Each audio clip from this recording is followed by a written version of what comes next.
Tirs incessants de part et d'autre. Dans les rues de Gamborou, les soldats de l'armée tchadienne repoussent les islamistes de Boko Haram. Première offensive terrestre au Nigeria, c'était ce mardi. L'armée nigériane a accepté cette présence tchadienne car elle se sent incapable d'enrayer seule la force militaire de Boko Haram, de plus en plus puissante. De paroles de militaires, la violence a atteint des sommets. Nous les avons tous dispersés et les avons empêchés de se regrouper de nouveau. Ils sont lourdement armés, ils ont tué des gens. Ce n'est pas humain ce qu'ils ont fait. On ne peut pas massacrer des hommes comme des animaux. Ils ont planté leurs couteaux là, dans le cou. C'est la première fois que je vois quelque chose comme ça. Quelques heures avant, l'aviation tchadienne avait bombardé les positions des islamistes dans la ville de Gamborou. L'armée se targue d'avoir tué plus de 200 insurgés lors de cette attaque. De son côté, elle a perdu 9 hommes dans les combats. Ce mercredi, les forces tchadiennes continuaient de ratisser les quartiers de la ville à la recherche d'islamistes embusqués, alors que de l'autre côté de la frontière, au Cameroun, les hommes de Boko Haram lançaient une offensive meurtrière à Fotokol.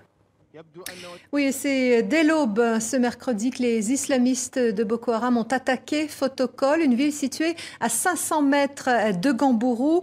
Vous suivez ces événements pour nous, Carole Yemelang, bonsoir. Alors le bilan est lourd ce soir, Carole, on parle de 70 civils tués, certains même à l'intérieur d'une mosquée.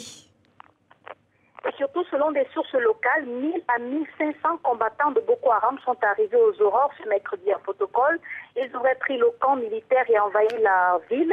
Les populations décrivent des scènes d'horreur, des personnes égorgées, des maisons volées, des dizaines de morts et autant de blessés au décompte final.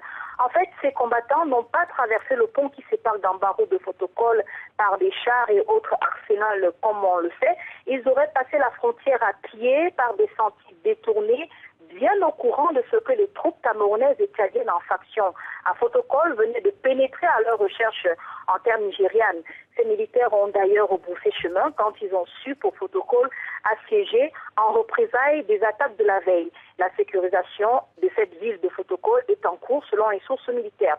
Hier, la présidence du Tchad a annoncé que les positions des forces camerouno-tchadiennes avaient été attaquées à l'aube. Les assaillants avaient été poursuivis à leur base de Gamborou, 9 militaires morts et des vingtaines de blessés.